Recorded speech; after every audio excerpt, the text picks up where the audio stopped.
What do these dinosaur tracks, this petrified tree, and this piece of coal have in common?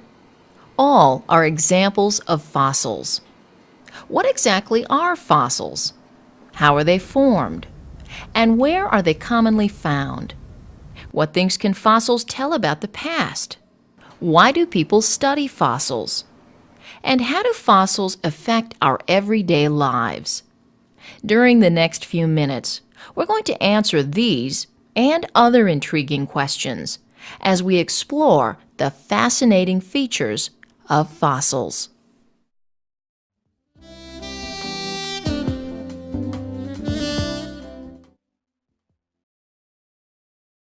You compare. What makes this fossil of a plant different from this piece of granite?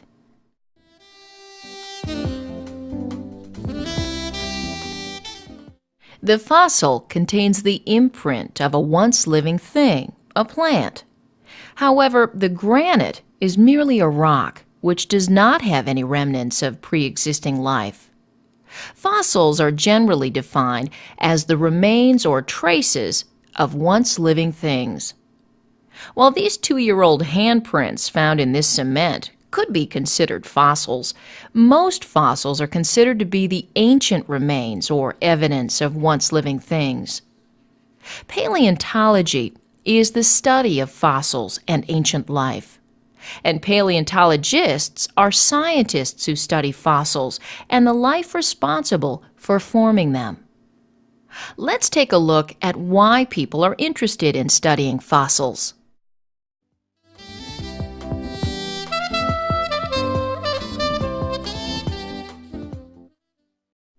While skiing in the woods in the winter, you may not see any animals, but you know they live in the forest because you notice their tracks in the snow.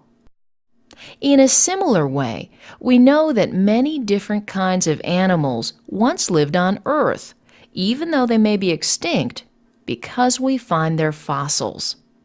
By studying fossils, such as ancient bones, impressions left in rocks, or even tracks, scientists have learned an amazing amount of information about the history of life on Earth.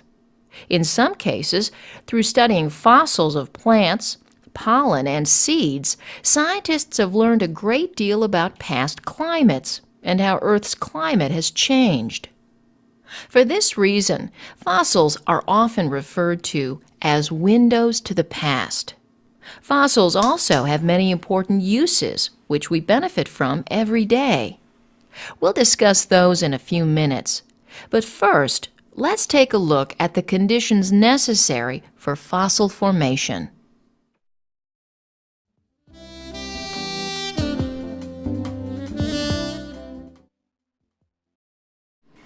Generally speaking, fossils are not very common or easily found.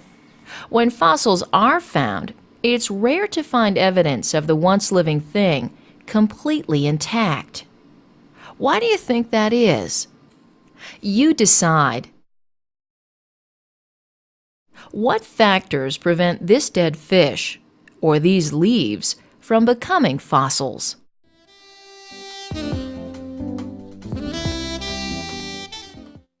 Over the next several days, these things will quickly decay, be eaten by other living things, or be destroyed by natural elements such as wind, rain, and the sun.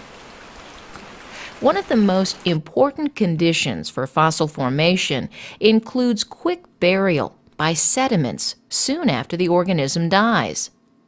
Quick burial prevents the dead organism from being eaten by other animals, and it also slows the process of decay. These types of conditions are more common in or near the water. That's why fossils of animals living in water, such as these shelled brachiopods, tend to be more abundant than fossils of animals which live on land. The presence of hard parts in an organism also promotes fossil formation. Bones, teeth, shells, hard skeletal parts tend to produce fossils. The majority of fossils tend to be found in sedimentary rocks. Sedimentary rocks are made from sand, mud, fine sediment, or of once living things. The rocks seen here in Bryce Canyon National Park are sedimentary rocks, as are the rocks seen here in the layers in the Grand Canyon. The ripple marks in this sedimentary rock, called shale, were formed by small waves in soft mud, which hardened into rock. Sedimentary rocks are much more likely to bear fossils than igneous rocks of volcanic origin, or than metamorphic rocks which have been altered by great heat and pressure. Another key to fossil formation is that once a fossil is formed, it must be left undisturbed for long periods of time. Let's now take a closer look at some of the different ways fossils form.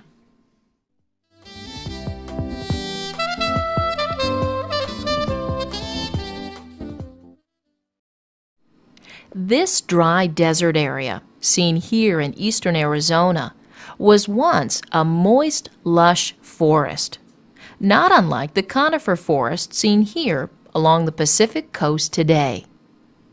Today, these trees are the main attraction here in the Petrified Forest National Park.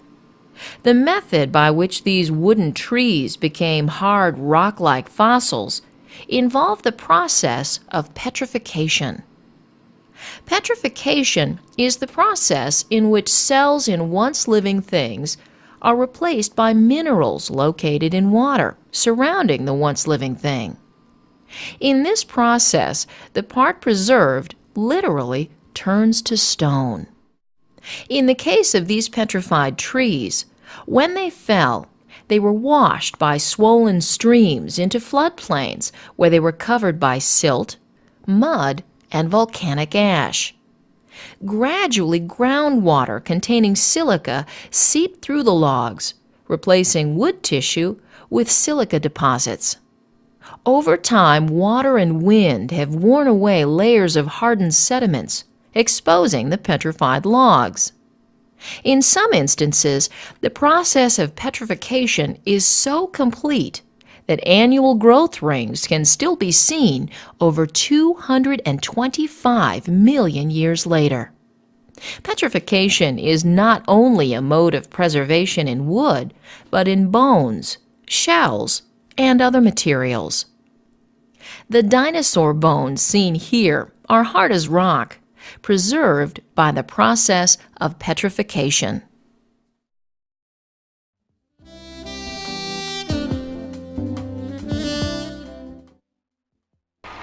You predict. What would happen if you put your hands or feet in this wet cement?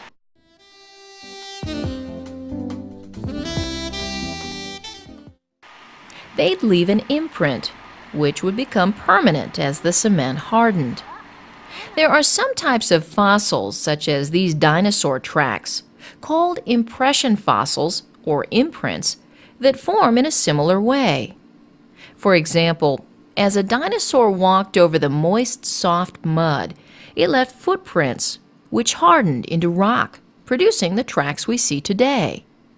Footprints, tracks, and trails are often referred to as trace fossils.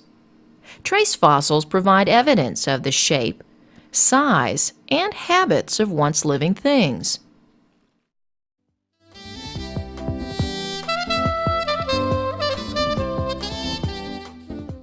If a plant or an animal is buried by sediments, then two types of fossils may be formed: a mold and a cast. Over time, the living thing may decay, leaving a space. The space is called the mold.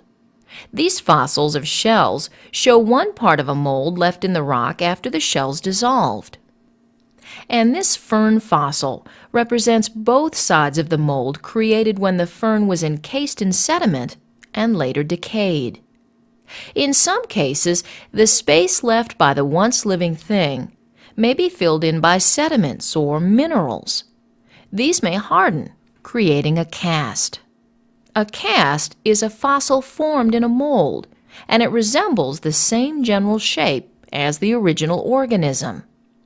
This brachiopod, a two-shelled organism, is a cast having the same shape as the original brachiopod.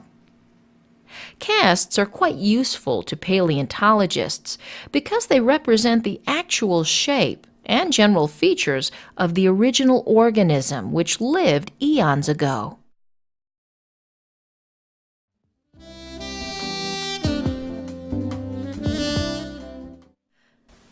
While it seems hard to believe that the original body parts of a once living thing can last thousands or even millions of years, it is possible.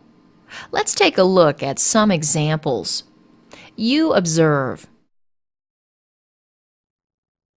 Describe this substance.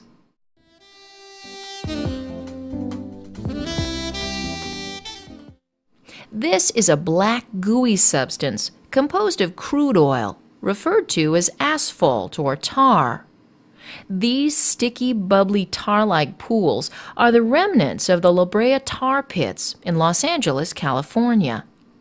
10 to 40,000 years ago, many different kinds of animals became trapped in this sticky soup. Unable to escape, they met their doom and were quickly buried. Bones of animals, such as saber-toothed tigers trapped in the tar pits, have been remarkably well preserved. Another medium in which original organisms have been preserved is amber. Amber is the hardened resin from the sap of trees. Over time, it forms a stone-like amber gem. Insects trapped in the amber are perfectly preserved, allowing us to view a complete organism that's thousands of years old. Freezing is another mode of preservation. Extinct woolly mammoths, thousands of years old, have been discovered frozen in large blocks of ice. The actual original parts of ancient animals may also be preserved. For example, shark teeth, common along parts of the Atlantic coast, are the actual teeth of sharks which lived thousands of years ago.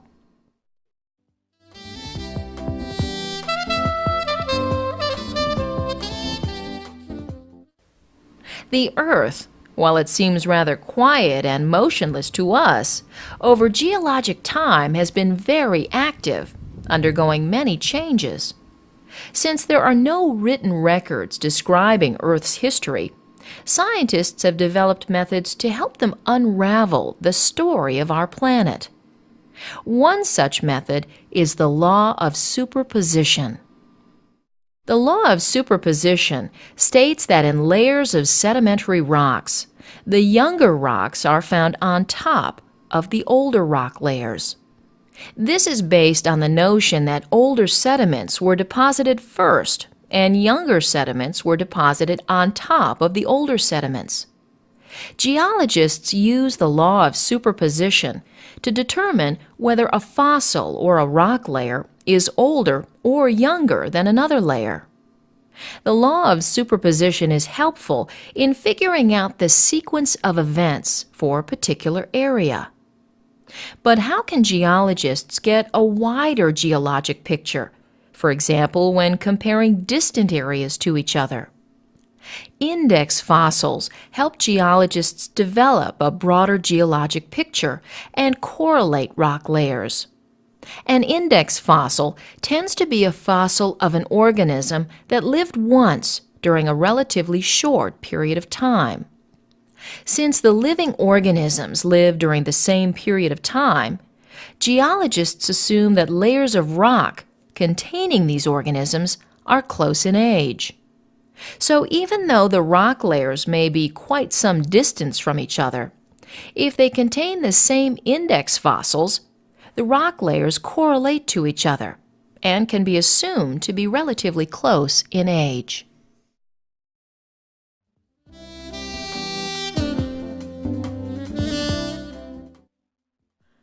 You decide. What fossils do you use nearly every day?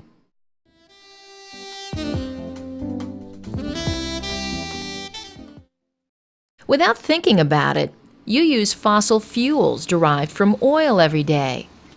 We burn oil in our homes for heat, and we put it in our vehicles to help engines run.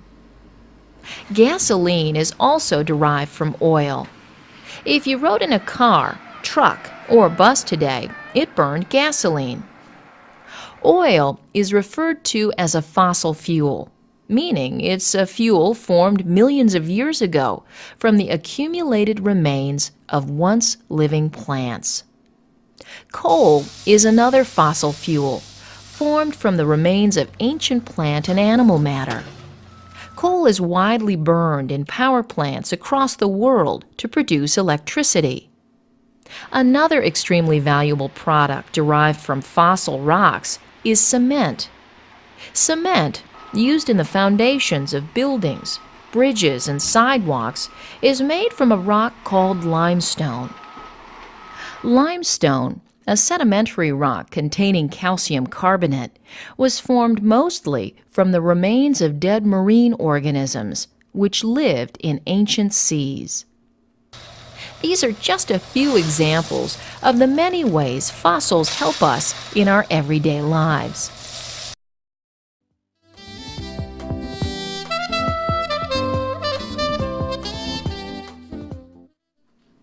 During the past few minutes, we've explored some of the fascinating features of fossils. We saw that fossils are the remains or traces of ancient organisms, and that paleontology is the study of fossils and ancient life. The conditions necessary for fossil formation, including quick burial and the presence of hard parts, were discussed. Many of the different means of fossil formation were explored, including petrification, the formation of molds, casts, impressions, and the preservation of original material.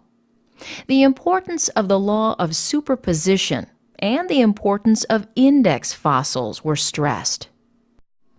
Last, we discussed some of the valuable ways we use fossils every day. So, the next time you pick up a fossil, walk on a cement sidewalk, or put gasoline in your car, think about some of the things we've discussed during the past few minutes. You just might think about fossils a little differently.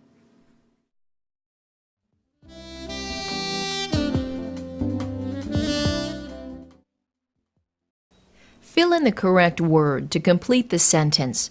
Good luck, and let's get started. Number 1. Are the remains or traces of once living things.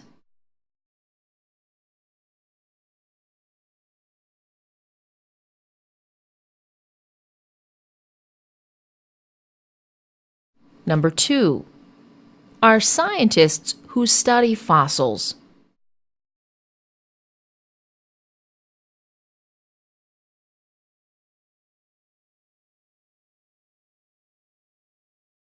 Number 3. Burial is important for fossil formation.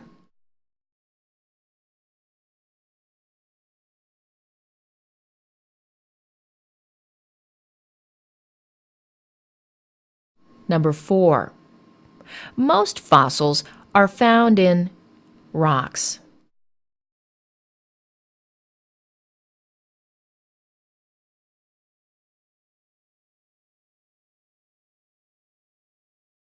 Number 5. The presence of parts increase the likelihood of an organism forming a fossil.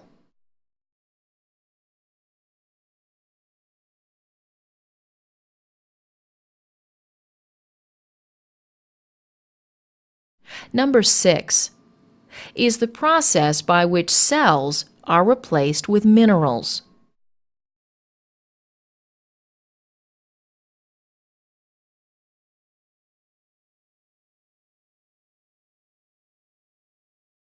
Number 7.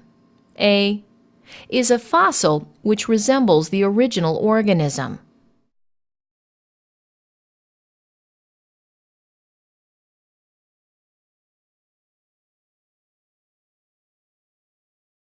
Number 8. A frozen woolly mammoth is an example of preserved material.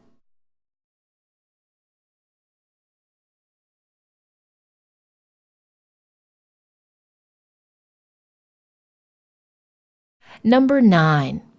Fossils help scientists correlate rock layers.